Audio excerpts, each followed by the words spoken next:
finally, we're here. Like, we're not X amount of days before game day. We're not talking about what could be. No, we're here today. The Cleveland Browns play today. We have been waiting since January.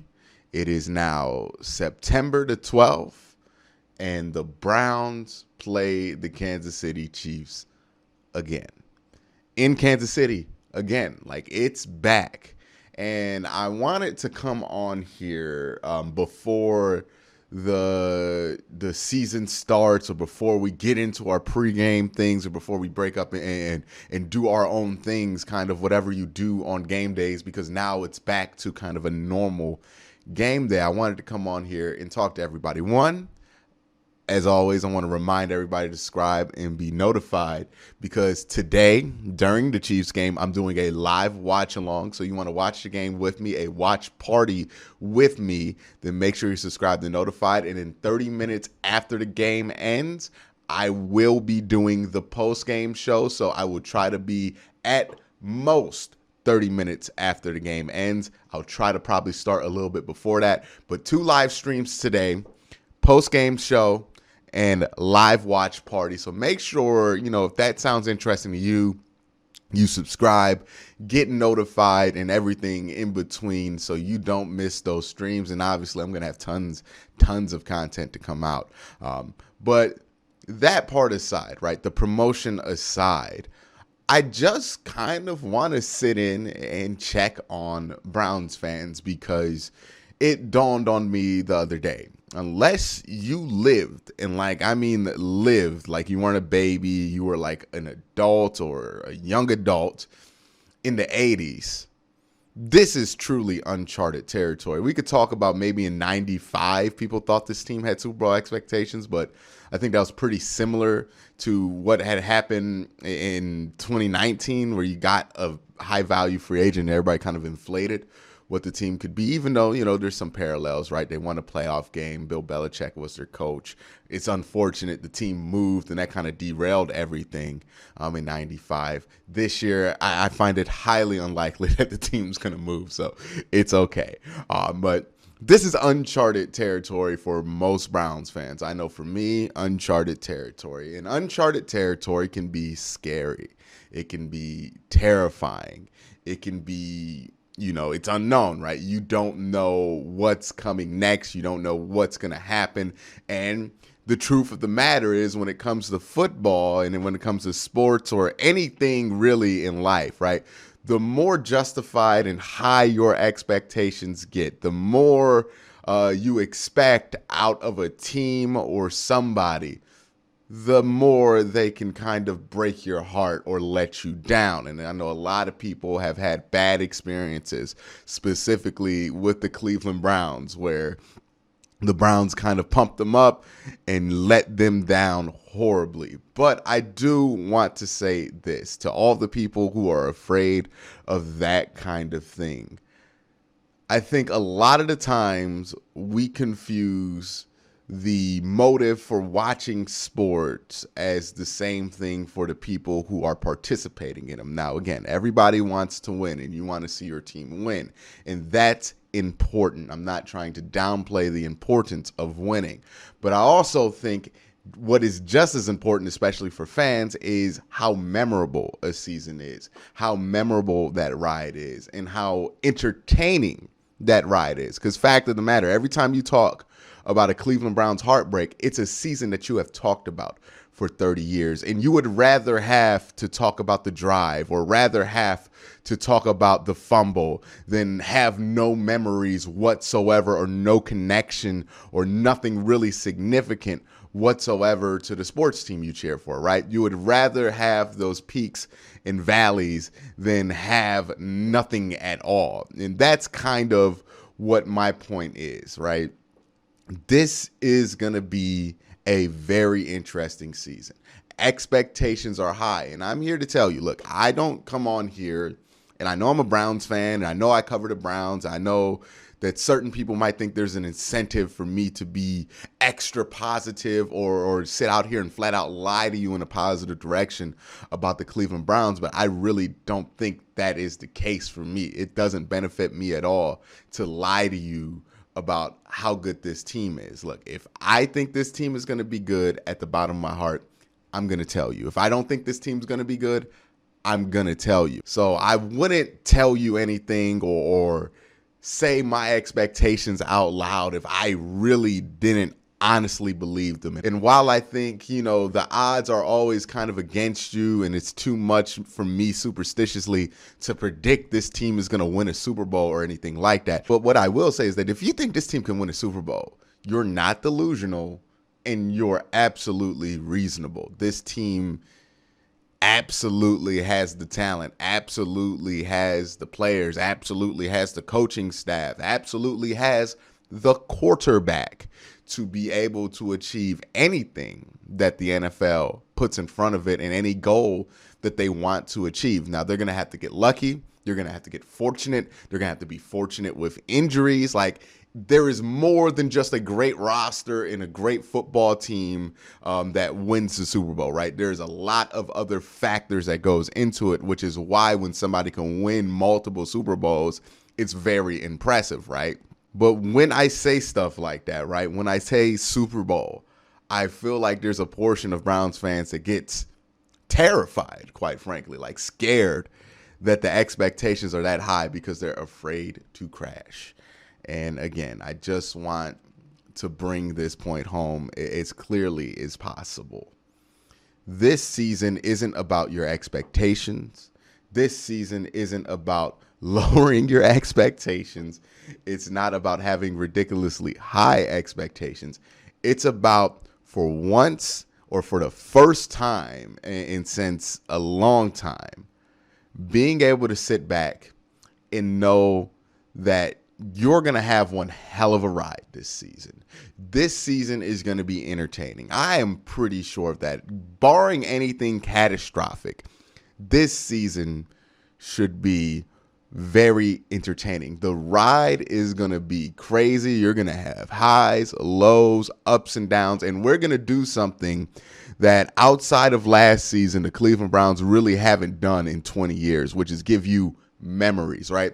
Every person in this watching this video that has been born after 1995 has had to hear about memories about this Cleveland Browns team that, quite frankly, they weren't even existing when those memories were happening, right? My entire existence as somebody born in 95 as a Cleveland Browns fan has been about hearing about things the Browns did that were great, but never really experiencing them outside of 2020, right? 2020 was the first time we got a real deal Cleveland Browns memory that we're going to talk about for a long time. That Pittsburgh game, right? That's a real deal memory. This year is going to be about making memories.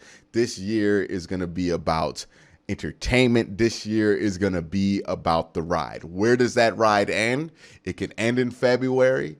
It can end in January. If things go horribly, horribly wrong, knock on some wood here, it could end in December, but the ride will be worth it. So it might get bumpy at some points. It might not look like it's going to go to February or January at some points, but it's going to be worth strapping in and staying settled for that ride. So as we get to the front of this line at this theoretical cedar point that I'm calling the NFL season, understand that if you're a Cleveland Browns fan, you're not going on the same boring, low drag, low entertainment, low thrill ride. You are going on the biggest ride. You are going on the strongest ride. You're going on a ride with peaks, valleys. It's going to terrify you at some times. It's going to make you nervous. You're going to get sweaty during game day. Like, it's going to be a different feel. Every week's going to almost feel like what you felt like a playoff game would have felt like 2 years ago. It's going to be like that. But that's what makes being a football fan worth it. That's what makes being a sports fan worth it, right? If you watch your team for 10 years and never get nervous, what's the point? If you watch your team for 10 years and they never hurt you, what's the point, right? Because if they're not hurting you, they're not giving you anything to look forward to in a sports context, right? Just strictly in a sports context, not in like a relationship context. That would be terrible advice. But in a sports context, if your sports team is not giving you moments that could hurt you or could thrill you, then your team is really not doing right by you because they're not being competitive and they're not giving you stakes, right? And that's what we have wanted for 25 years as Cleveland Browns fans. Stakes, something to look forward to, something to be worried about losing, something to cheer for. Not just a 500 season, not just being happy because you made the second round, not just having low expectations, setting the bar low and reaching it. No, our bar for this year is not a Cleveland Browns bar. It is the top bar. It is the bar that everybody else is reaching for. It is the championship bar. That is where the Cleveland Browns hope to end this season in a reasonable way. Not like in a unreasonable way, hey, everybody wants their team to win the Super Bowl kind of way. No, the Cleveland Browns are one of like 8 teams that I think legitimately have reasonable hopes to win the Super Bowl this year. That's where you're at. And this is rare. You're not going to have tons of moments like this. I mean, hopefully a lot more than we have had, but you're not going to have tons of moments like this as a sports fan where you know that that is within your grasp. And what I want every Browns fan that watches my channel, even if you don't watch this channel, if you sent this to somebody, or if you have a Browns fan in your life that's a little bit jaded and doesn't want to believe, what I will say is this: these seasons like this don't come around often. And you don't want to be standing outside at the gate looking at everybody else have fun on that ride and wish you were on it. I know it's tough. I know it's hard to believe again. I know you don't want to get hurt. But if you have been a Browns fan for X amount of years, or maybe you're just a new Browns fan and you're worried about the Browns stuff happening, what I will say to you is, if you let go of that fear and just get on that ride, no matter where it ends, and hopefully it ends where we want it to end, it's probably going to be worthwhile. So it's worth getting on that ride because this team is good. This quarterback is good. This coach is good. The offensive line is good. The running backs are good. The wide receivers are good. Your edge rushers are good. You have John Johnson. You have JOK. Let me just name the names out here for those who don't, because this is now turned into a hype video. But if you don't believe, I'm just going to say some of the names and names that are top at their position that the Cleveland Browns have on this roster that no other team has. You have Denzel Ward, a top 10 corner. You have JOK, who's going to be a top 10 linebacker, I truly believe. You have John Johnson, who is a top 10 safety. You have Myles Garrett, one of the best defensive players in football. Jadeveon Clowney, who the last time he was in a situation like this where he had help with Myles Garrett, was a top 10 defensive end in football, and I see no reason why he can't bounce back and get to that shape. You have a plethora of players on the offense. You have the best offensive line, pass and run blocking in football, period, bar none. Nobody has anything close. It wasn't close last year. They're going to have another year of continuity. It's probably not even going to be close this year if everybody stays healthy. You have great tight ends, Austin Hooper, David Njoku, Harrison Bryant. You're 3 deep on tight ends. And that's probably your worst position group on the offense because you got Odell Beckham, a legit top 5 wide receiver. You have Jarvis Landry, a legit top 10 wide receiver in my opinion. You have Nick Chubb and Kareem Hunt, both top 10 running backs. Nick Chubb probably the best running back, if not for Derrick Henry, right? But he's up there. Those two are in an island of their own. Nick Chubb's up there, and you have Baker Mayfield, a top 10 quarterback. You know your team's good when your quarterback finished 8th in QBR and Pro Football Focus grades, and everybody's looking at him like he's the weak link when he's a top 8 quarterback. That's how you know you have an elite unit. So whenever people try to tell you Baker Mayfield's the weak link, let them know. If the 8th best quarterback in football is your weak link on offense, y'all got more things to worry about than the Cleveland Browns do on offense, right? You have to worry about defending the Browns. The Browns don't really got to worry about what y'all think of Baker Mayfield if the 8th best quarterback in football is the weak link on offense. Just think about that, right? Whenever somebody tries to tell you that garbage. I just wanted to talk to y'all, get y'all ready for this season, and help y'all, if you're not there yet, understand the significance of what this ride is going to be. We don't know where it's going to end. We have high hopes for where it's going to end. Both the Chiefs and the Browns, both teams playing today, have high hopes about where this ride is going to end for them. And we're both very confident that this isn't going to be the last time the Browns play the Kansas City Chiefs, right? Or the Kansas City Chiefs, vice versa. Right? I talk to people who are Chiefs fans. They say the same thing. Just understand that what this team has right now, it's worth putting all that aside and jumping on this ride. But let me know if you're excited down in the comment section below. But again, guys, thank you for watching. Have a great day. Have a good night.